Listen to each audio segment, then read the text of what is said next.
Dios les bendiga, mis amados hermanos y hermanas. Un saludo para ustedes, Iglesia Bautista de Lajas, su pastor Francisco Santiago, quien una vez más tiene el privilegio de traer esta reflexión bíblica para beneficio de nuestras almas. Voy a orar confiando que el Señor utilizará su palabra para edificarnos, para recrear esta salvación tan grande en la cual hemos sido privilegiados. Quisiera aprovechar un momento en la oración para incluir a nuestra hermana Marta Barrios. Ella está en su casa tranquila, reposando por causa de que tuvo una infusión, un procedimiento médico que le conlleva estar varios días recostada, y vamos a orar para que ella pueda tener completa y total recuperación. Padre, te damos gracias una vez más que podemos invocar tu nombre, que es sobre todo nombre. Tú eres el Dios verdadero y no hay más. Y queremos honrarte, exaltarte en esta hora, bendecirte, Señor. Agradecidos de esta salvación que en Jesucristo, tu Hijo, tú nos has concedido por gracia. Padre, es un privilegio tomar tu nombre en nuestros labios para darte a conocer, Señor, a través de este medio y de esta oportunidad de reflexión bíblica. Quiero suplicar que tú bendigas la palabra que vamos a compartir, la envíes por tu Espíritu Santo a cada uno de nuestros corazones, muy en especial, Señor, seas proveyendo para que cualquiera persona oyente que no tenga a Cristo como su Señor y Salvador, sea apercibido, reciba el llamado de tu Espíritu, Padre, para este cambio de vida que es tan necesario y suficiente por la fe en Cristo para beneficio de su salvación, para beneficio de su alma, Señor. Quiero presentarte a nuestra hermana Marta Barrios, darte gracias por ella, por la obra que tú haces en su vida, oh Dios, y quiero con mis hermanos traerla a tu presencia, Padre, para que tú la bendigas, para que tú le consueles en su corazón, le concedas el restablecimiento que ella necesita, el alivio, Padre amado, y que pronto ella pueda estar completamente recuperada de este procedimiento médico que recibió en su cuerpo. Pedimos que tú la libres de todo tipo de complicaciones y que podamos juntos seguir bendiciendo y exaltando tu nombre glorioso. Pido estas cosas, Padre, en el nombre de Jesucristo, Señor nuestro. Amén y amén. Bueno, hermanos, en los últimos mensajes que compartí con ustedes en la carta del apóstol Pablo a Filemón, conocimos a Onésimo, cuyo nombre significaba útil, recuerdan, pero que resultó ser inútil para su amo Filemón. No hacía honor al nombre que él tenía, habiendo defraudado a su amo y terminando huyendo y ir a parar a Roma. Allí en Roma él conoció a Jesucristo como su Salvador por medio de la evangelización que el apóstol Pablo le hizo, ¿verdad? Su nueva vida en Cristo, la de Filemón, perdón, la de Onésimo, le devolvió la armonía entre su nombre, que sabemos que era Onésimo, y el significado de ese nombre, que es útil, desde luego, en su testimonio de vida. Ahora, el apóstol Pablo dice esto en su carta, cuando lo envía de regreso a la casa de Filemón, lo envía de regreso a su amo, con la carta donde Pablo dice, entre otras cosas, acerca de Filemón, en el versículo 11 de esa carta, el cual en otro tiempo te fue útil, pero ahora, perdón, te fue inútil, pero ahora a ti y a mí nos es útil. Esta noche vamos a ver un caso muy parecido, pero en este caso lo vamos a ver en el Evangelio según San Lucas. Es un pasaje conocido para la mayoría de los que estamos relacionados con el Evangelio, pero es importante no solamente que nos sea reconocido, sino que podamos ver el reto, la enseñanza que Dios tiene para cada uno de nosotros en el mismo. Se trata del pasaje en Lucas capítulo 19, versículos del 1 al 10.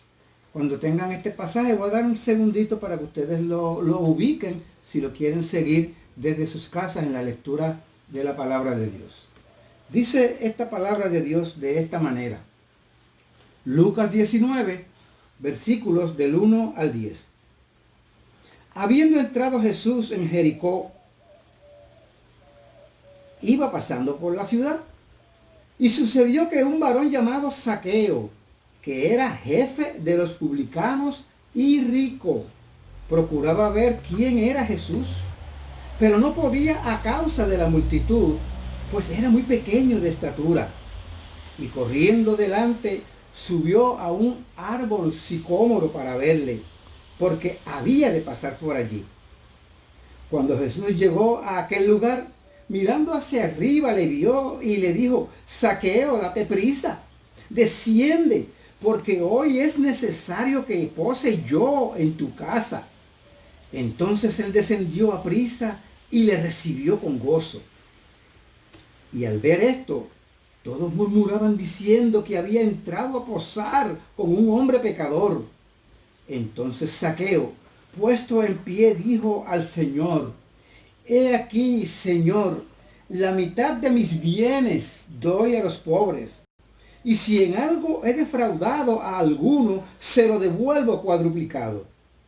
Entonces Jesús dijo: Hoy ha venido la salvación a esta casa, por cuanto él también es hijo de Abraham, porque el Hijo del Hombre vino a buscar y a salvar lo que se había perdido. El Señor bendiga esta palabra en tu corazón. También en la cultura judía, la mayoría de los nombres dados a los hijos por los padres, desde luego cuando nacían desde pequeñitos, tenían un significado.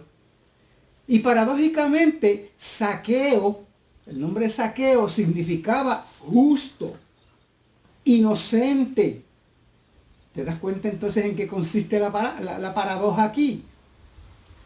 Consiste en que Zaqueo era un hombre, no era un hombre ni justo, ni tampoco era un hombre inocente. No quiere decir que una ocupación, ni que las riquezas hacen justas o injustas a una persona. Pero en el caso de Zaqueo, como hemos leído, sí, porque él aprovechaba su ocupación de cobrador de impuestos. Era un publicano para cometer usura a gran escala. Un evangelista, el evangelista Lucas sitúa este relato ocurriendo en la ciudad de Jericó, que era el paraíso de Palestina. Muchos representantes del alto clero religioso de Israel, así como mercaderes, tenían sus casas veraniegas allí. Era un lugar pues muy populoso y conocido y famoso por eso. Era un lugar de veraneo. También se dice de Herodes que construyó un suntuoso castillo y lo usaba pues también para tomarse de sus vacaciones. La posición geográfica hacía de esta ciudad de palmeras, que era otro nombre con el que se le conocía a Jericó, una ciudad estratégicamente comercial y muy populosa desde luego. Era además uno de los 3 lugares donde se cobraban los impuestos en todo Israel. Entonces, ¿por qué no pensar que fuese allí el lugar donde los recaudos, era el lugar donde había mayor recaudos? Allí, Zaqueo era no solamente publicano, nos dice la palabra aquí, sino jefe de los publicanos y rico. Gráficamente el pasaje nos lo dice en el versículo 2. Por lo tanto, las riquezas de este hombre eran riquezas mal adquiridas, riquezas mal habidas. Podemos notar que súbitamente en este relato se añade que este personaje procuraba ver quién era Jesús. Suena sorprendente por lo que hemos visto de quién era este hombre en realidad, a que ahora se nos dice en el relato de que él tenía algún interés por Jesús, en lo que en el versículo 3 nos dice, y que ese interés pues parecía que era genuino y era apremiante. Dice, corriendo, subió a un árbol sicómoro para verle, porque había de pasar por allí. Él tenía eso bien calculado, y con lo que hace, nos demuestra en la lectura, de que sí, él tenía un interés, había surgido, había nacido en él, un interés muy particular. A simple vista, hermanos, y amigo que nos escuchas, o por una incorrecta persuasión doctrinal, que da crédito a la iniciativa humana en cuanto a la salvación del pecado, parecería como si este hombre, Zaqueo, le hubiese tomado la delantera a Jesús. Sin embargo, hay detalles, ciertos detalles en esta narración del suceso que confirman que lo contrario es lo correcto. Es decir, que la salvación es de Dios. La salvación es de Jehová desde antes de la fundación del mundo. Y que el interés de Jesús por Zaqueo era inmensamente mayor que el de Zaqueo por Jesús. Fíjense cómo la palabra de Dios nos dice en el versículo 2, en el versículo 10, perdón. Porque el Hijo del Hombre, y son palabras de Jesús mismo, porque el Hijo del Hombre vino a buscar y a salvar lo que se había perdido. Jesús vino del cielo antes de que ninguno de nosotros hubiéramos sabido, hubiésemos nacido y tuviésemos ningún tipo de conocimiento ni interés. Ya Dios había determinado que eso iba a ser así, que Dios iba a enviar a su Hijo con un propósito salvífico, de traer salvación a los hombres. Por lo tanto, este versículo claramente, y esta declaración de Jesús en ese versículo 10, nos deja claramente establecido que la iniciativa fue de Jesús, no fue de Zaqueo. Porque ninguna persona busca a Dios por iniciativa propia. Esto es un concepto doctrinal en cuanto a la salvación, que es importante conocer cuando hacemos evangelismo, ¿verdad? Y es importante conocer cuando damos testimonio de nuestra fe en Jesucristo, para que en todo Dios siempre esté glorificado. Dice la palabra de Dios, no hay quien busque a Dios. Claramente Romanos, capítulo 3, versículo 11, en la segunda parte, Pablo declara en su enseñanza allí que eso es así, que no hay quien busque a Dios. Dice la palabra también de labios del mismo Jesús, todo lo que el Padre me da, vendrá a mí. Y el que a mí viene, yo no le echo fuera. Juan 6:37. Y dice y añade Jesús mismo en ese capítulo 6, ninguno puede venir a mí. Fíjense, ninguno puede venir a mí si el Padre que me envió no le trajere. Tiene que haber una iniciativa de Dios, un despertar de Dios a el alma del hombre que está sin Cristo, para que quiera y pueda venir entonces a Jesús. Tome algún interés, como vemos que pasó en Zaqueo, y eventualmente se desate hasta el final el desenlace que vamos a ver en el caso de Zaqueo y en el caso de cualquiera persona en que Dios pone este interés, este deseo, le llama desde el Evangelio, por cualquier circunstancia, crea un interés a que la persona se dé cuenta cuán necesitada verdaderamente está de Dios. Hermanos, Zaqueo fue sorprendido por Jesús. No sé si están de acuerdo conmigo. Jesús sabía que Zaqueo estaba allí en el árbol. Jesús conocía a Zaqueo por su nombre, pero aún más le conocía a él mismo. Conocía su necesidad y conocía su interés. Todavía más, hermanos, más significativo y más importante. Jesús tenía claro su propósito de haber de haber pasado por Jericó. Y aún más de haber pasado por debajo de aquel árbol, porque pudo haber pasado por otro lugar, pero pasó exactamente por allí, por debajo de aquel árbol donde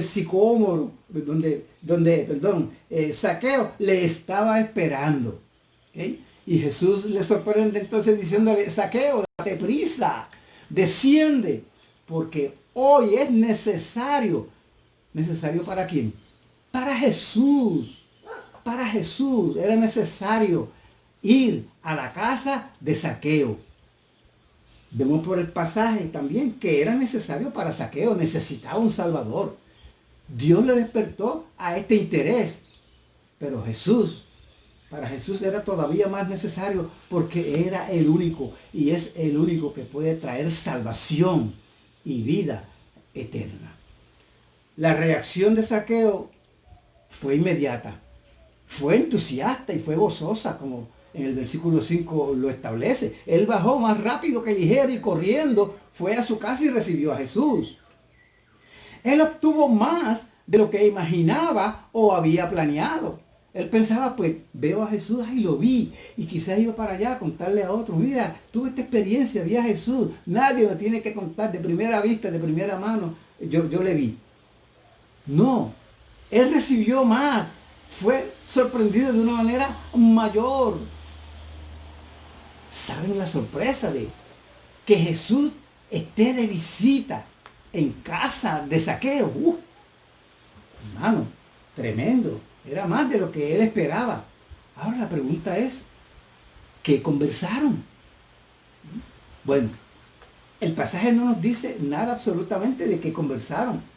Pero el que había venido a buscar y a salvar lo que se había perdido, ¿bien?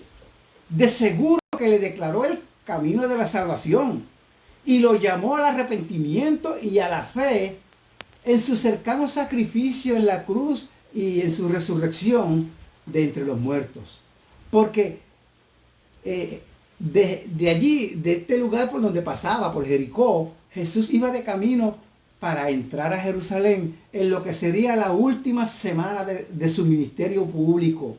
La semana más intensa, la semana más dolorosa de obediencia a Dios el Padre, hasta la muerte y muerte de cruz.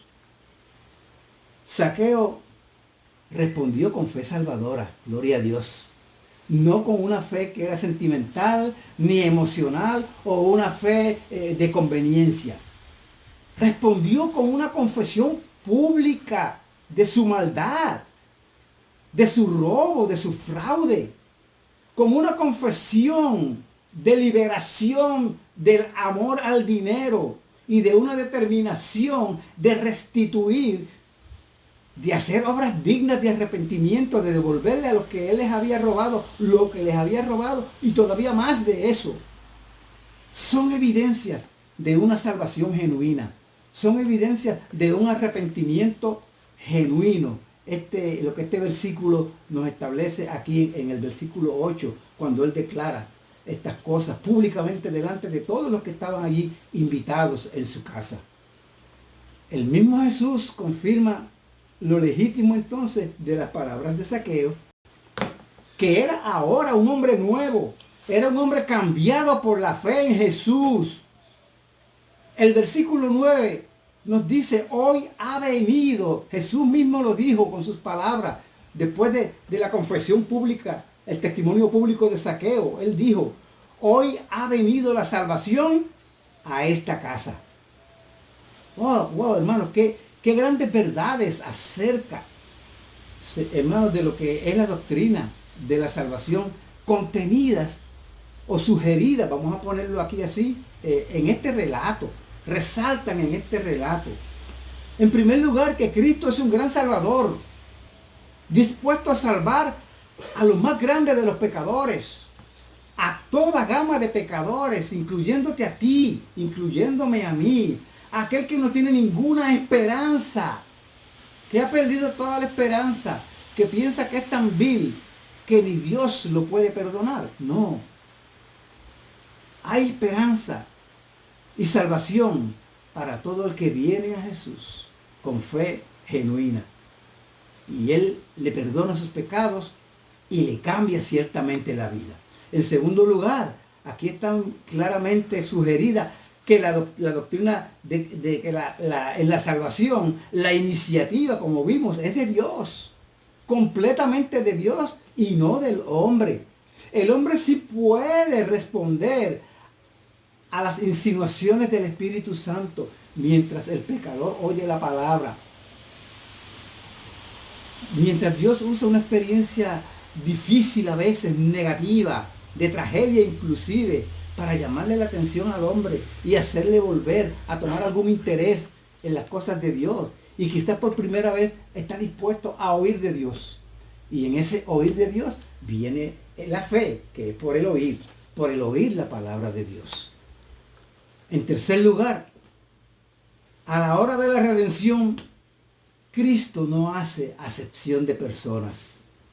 Hermano, en un mismo día, Jesús salvó a Bartimeo, que era un mendigo que pedía a la entrada de Jericó, y a un rico como Zaqueo, que son los dos polos opuestos. Mientras uno mendigaba para vivir, el otro tenía dinero mal habido, porque había tenido mucho dinero. Los salvó a los dos, porque los dos estaban en la misma condición. Porque Dios lo puso todo, dice la Biblia, bajo pecado, para tener misericordia de todos, para que no haya acepción de personas. Jesús ve a cada persona, o salvada o perdida. ¿Cómo te ves tú? ¿Cómo te consideras tú? Es importante, a la luz de lo que estamos viendo en este pasaje, que tú te contestes esa pregunta, porque quizás Dios la quiere plantear en tu corazón a través de lo que estamos diciendo en esta noche. En cuarto lugar, la salvación se manifiesta en frutos de vidas cambiadas. Es decir, hay un testimonio de esa salvación que confesamos en Cristo. Y esto es porque esa salvación se ve en una vida cambiada. La conversión no es que ya somos perfectos, sino que hemos cambiado de dueño, hemos cambiado de amo. Ya no es Mamón o las riquezas, ya no es el mundo nuestro dueño, nuestro amo, sino nuestro amo ahora es Cristo. A modo de aplicación y ya pues llamado final para cerrar, la fe en Cristo, como podemos resumir, cambió las vidas de Onésimo y de Zaqueo, trayendo a las vidas de estos un significado acorde con sus nombres. Recuerdan que sus nombres eran útil, justo, inocente, pero no habían vivido así. Cristo les cambió la vida para que ahora, ¿verdad?, ellos pudieran hacer honor a lo que era el significado de sus nombres. Quizás tú no conozcas el significado de tu nombre, por lo menos yo no conozco el significado del mío, ¿verdad? Pero, bien, solo la fe en Jesús, recibiéndole como Salvador y Señor, cambia una vida perdida e inútil en el pecado, en una vida con significado y con propósito, que ha de traer gloria y honor a nuestro glorioso Señor y Salvador Jesucristo. De modo que si alguno está en Cristo, nueva criatura es. Las cosas viejas pasaron. He aquí todas son hechas nuevas. Cristo cambia la vida cuando por la fe en Él venimos y le confesamos como Señor y como Salvador. Lo que este versículo que acabo de citar en 2 de Corintios 5:17 dice, aplica a cada persona que reconoce que es pecadora y que admite su necesidad del perdón del castigo eterno que Cristo llevó en la cruz en nuestro lugar. Su resurrección de la muerte al tercer día nos garantiza esa nueva vida que Él trae por medio de la fe en Él. Así que, para terminar, quizás Dios te esté saliendo en esta noche al encuentro a través de esta enseñanza que hemos querido dejar. Y mi llamado es, en una forma figurada, bájate del árbol y recibe a Jesús como tu Señor y como Salvador. La vida cambiada que Jesús trae será la evidencia de tu sincera respuesta y decisión. Solamente que tú confieses con toda necesidad de tu corazón que Jesucristo es el Salvador. Le invites a que venga a tu vida, le pidas que Él perdone tus pecados y te conceda esa vida eterna. Lo demás, de seguro que va a ser una vida cambiada, que otros verán y traerán gloria y honor al Señor. Amén. Amén. Padre, en esta hora cierro este tiempo con la confianza de que tu palabra convierte el alma y de que el Evangelio es poder tuyo, oh Dios, para salvación. Que tu Espíritu Santo es suficiente para ministrar las almas, los corazones, a través de tu Evangelio, haciendo un llamado a los corazones para el arrepentimiento por medio de la fe en el Señor Jesucristo. Señor, quiero encomendar a cada uno de los oyentes para que tu Espíritu confirme a los creyentes en esta noche de esta salvación que ya en un momento de sus vidas tuvieron y que ciertamente les cambió. Y que también seas tú persuadiendo y convenciendo de pecado, de justicia y de juicio a cualquiera que esté sin esta relación personal de salvación con Cristo. Eso te lo suplico, Padre, en el nombre de Jesús. Amén.